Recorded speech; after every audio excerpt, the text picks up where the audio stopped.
Welcome, everyone.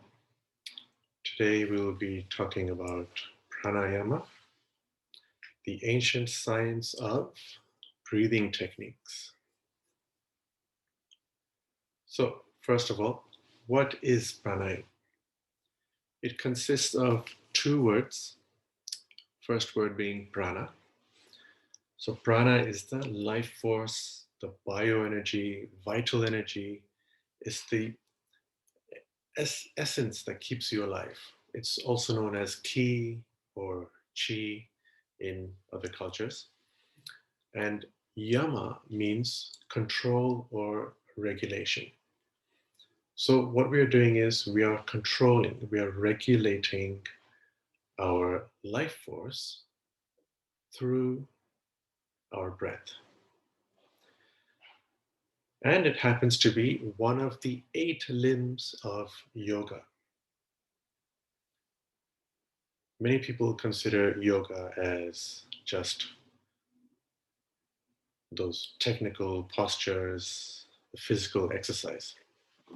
But actually, there are many more parts of yoga, all of which are equally important to reach a union with the infinite consciousness. That is the actual aim of yoga. So, the reason why I like to focus on pranayam is because it's very simple yet effective for many, many um, issues, as we will see in the next slide.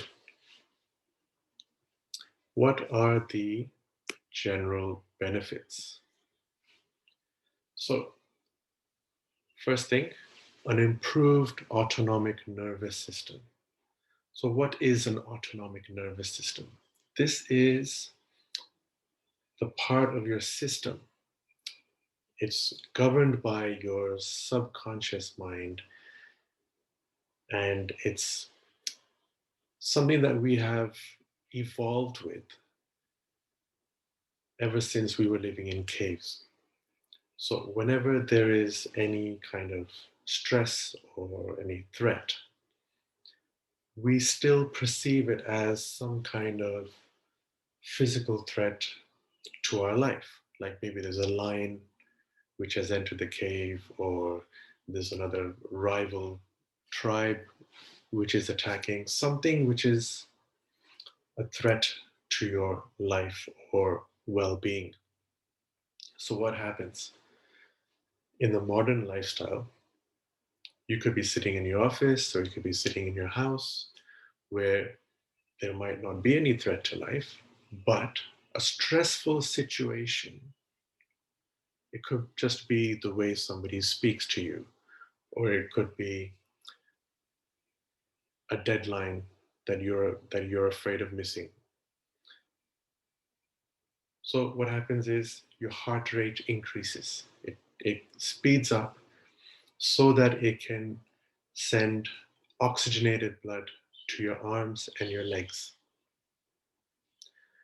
so that you can fight off any physical threat or run away. The problem is in most modern stress scenarios, we don't actually need to physically fight or to run away. So all of that energy has built up and it doesn't get used up, right? So that leads to tired muscles, it leads to exhaustion at the end of the day. You feel tired even though you haven't done much physical work, right? Especially if it's a desk job. You can it leads to more cravings for sugary snacks as well, more coffee, more caffeine, um, and this can lead to further addictive behaviors. So, what pranayam does is it helps to regulate the entire autonomic nervous system, because when it doesn't function properly, what happens is the body, through the mind, sometimes doesn't realize that the stress is gone, or that it's not something that is a physical threat. So you continue to stay in that stressful situation,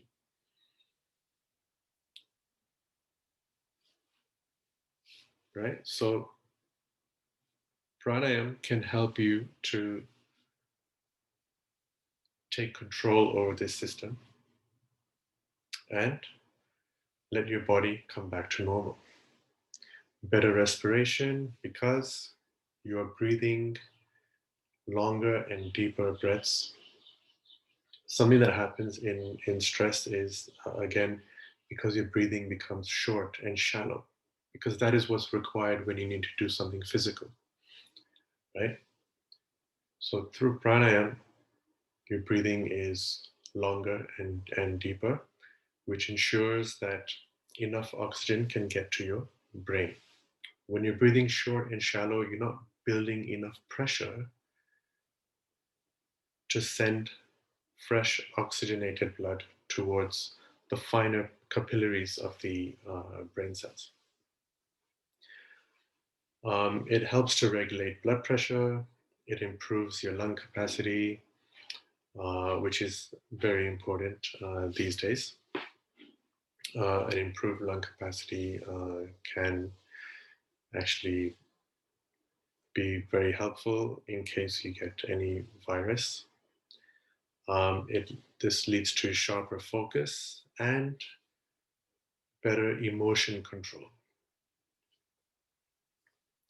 Obviously, that leads to better relationships as well, because most times relationships break down because there's not been an adequate control of emotions. Sharper focus, of course, everybody wants, especially if you're studying or if you're working. You need to focus, you need to concentrate to get the important things done. Okay, so today we will start with the Anulom Vilom and Nadi Shodhana, right? So why are these important? Both of these involve alternate nostril breathing. So you breathe in from the left, then you breathe out from the right, you breathe out from the right, and then again breathe out from the left and right nostrils, right? And what this does is, see, when you breathe in from one nostril, it's activating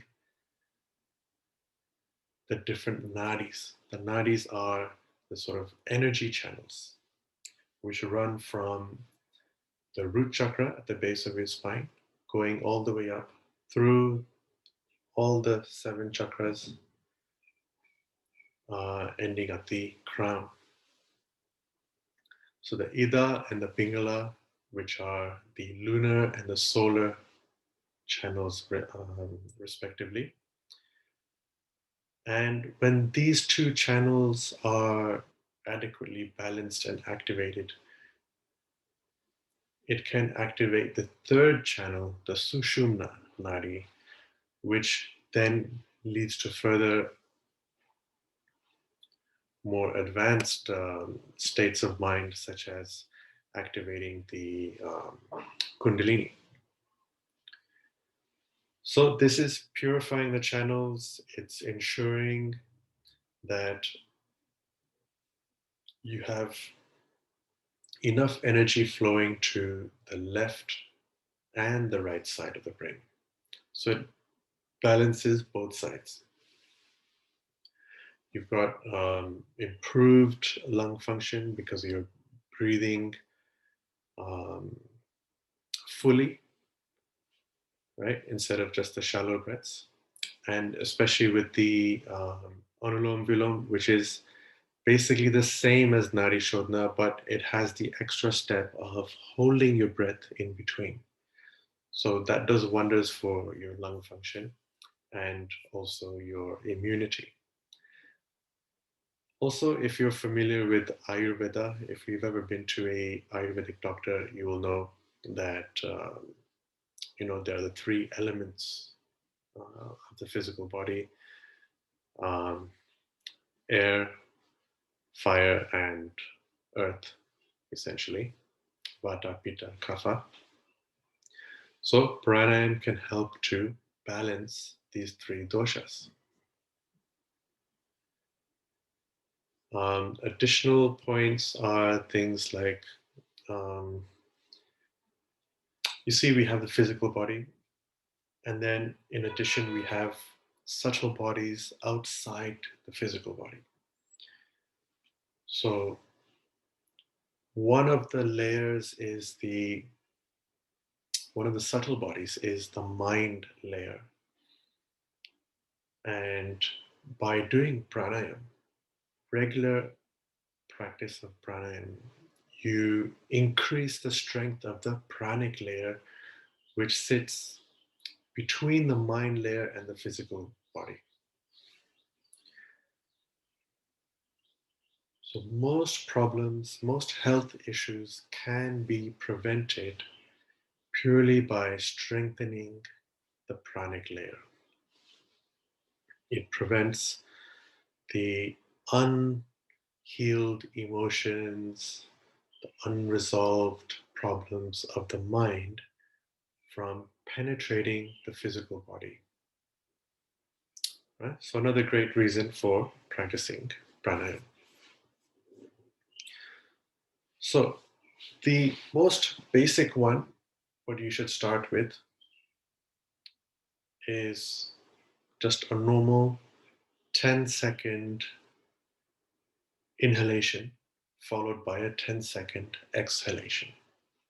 Right? So 10 seconds breathing in and 10 seconds breathing out. Now, when we do any kind of breathing in pranayam, if we say it's a 10-second in breath, then what should happen is by the time we count to 10, you should take in as much air as you possibly can. And this means you breathe into your belly and then into your lungs, taking in as much oxygen as you can. Right? And then when we breathe out, um, you're actually pacing the breath so that you're breathing out equally so that by the time you reach 10 seconds, all the air is released. It takes a little bit of practice, but um, after a few rounds, it's easy to get the hang of it. So we can try a couple of rounds right now. And the best way to start for pranayam is to sit on a mat on the floor. That way your posture can be correct. You can sit on a chair or a couch if that's more comfortable, but just ensure that it's not one of those ones where your legs end up coming tilted up, where your knees are tilted up. Okay, so starting now, breathing in, 1, 2, 3, 4, 5, 6, 7, 8, 9, 10. Breathing out, 1, 2, 3, 4, 5, 6, 7, 8, 9, 10. Okay, so that's one round of yogic breathing. You can do 2 or 3 rounds as you wish. The next one is Nadi Shodhana. Again, very simple. We start with the left nostril. So we breathe in from the left and then we breathe out from the right. Then breathe in from the right and breathe out from the left. And usually the count is a 4-second inhalation followed by an 8-second exhalation. And then again, 4-second inhale and 8-second exhale. So the exhalation is double of the inhalation. So we start with 4 and 8, then we can build up to an 8-16. You can then, take it forward to a 16-32 as well. That you should only do after a lot of practice. You don't want to, with any kind of yoga, there shouldn't be any strain on your body. So you should always take it gradually. So we can start with the 4-8 breath. So what you do is you hold your right nostril so that you're only breathing in from the left. So you're breathing in 1, 2, 3, 4. Pause for a second while you hold the left nostril and you breathe out from the right. 1, 2, 3, 4, 5, 6, 7, 8. Pause for a second. Then breathe in again. 1, 2, 3, 4. Hold the right. Breathe out from the left. 1, 2, 3, 4, 5, 6, 7, 8. Okay, so that's the basic steps of the Nadi Shodhana. If you want to increase, like I mentioned earlier, again, same way, holding the right, breathing in from the left. 1, 2, 3, 4, 5, 6, 7, 8. Breathe out from the right. 1, 2, 3, 4, 5, 6, 7, 8, 9, 10, 11, 12, 13, 14, 15, 16. Pause. Breathe in. 1, 2, 3, 4, 5, 6, 7, 8. Breathe out from the left. 1, 2, 3, 4, 5, 6, 7, 8, 9, 10, 11, 12, 13, 14, 15, 16. And this you can actually repeat for 5 minutes, 10 minutes. Ideally, it is, traditionally, it has been advised to be done for about 24 minutes for the optimal effects. Okay, now Anulom Vilom is pretty much the same, but as I mentioned earlier, there's that hold in between. So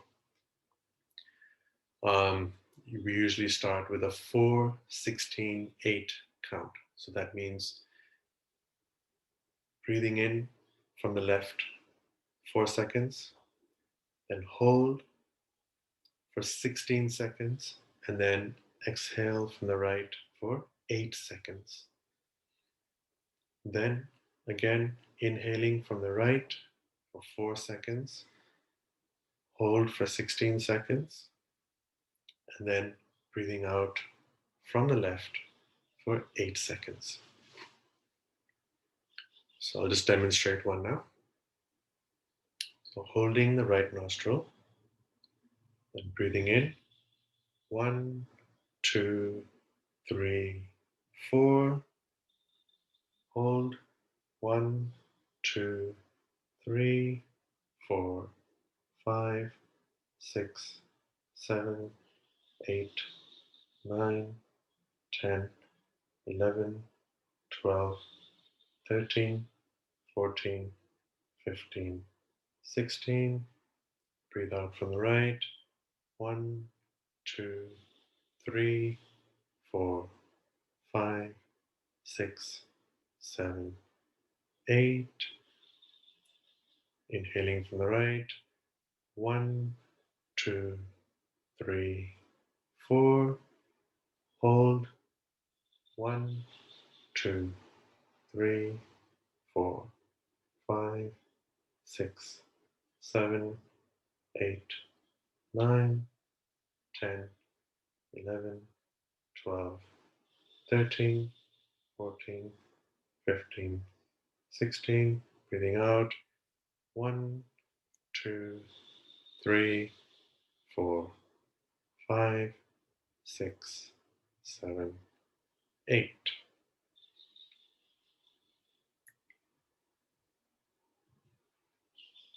So that is the Anulom Vilom. You could actually do as part of your daily practice. You can start with Nadi Shodhana, maybe do that for 5 minutes, and then maybe do Anulom Vilom for 5 minutes. Then, as you work up, um, you could do 10 minutes each or 12 minutes each, as you feel comfortable. But continue to observe how you feel. See how your state of mind changes after regular practice, how your day goes, and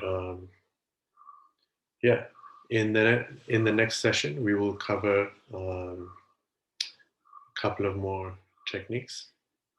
So that's all for now. Namaste.